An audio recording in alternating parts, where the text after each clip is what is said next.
What's up, everyone? Welcome to Program Your Remote. Today we're going to take a look at how to change the battery in this Volvo remote key fob. So the first thing we need to do in order to access the battery is remove this emergency key that's in the bottom of the fob. That's done by pressing this release on the back, and then the key will slide out like that. And we can just set that to the side.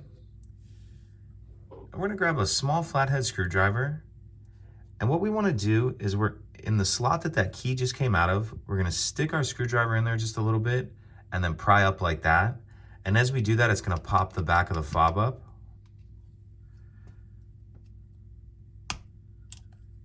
So you just want to get it started like that. And then after it's started, you can kind of come over here and get on the edge of it like that. And then go ahead and pull this part out. And the batteries will be in the back of the case, but sometimes they kind of fall out as these ones did rather. And these are going to take two CR2430 batteries. And these ones actually don't need to be changed, but we're just going to kind of go through it.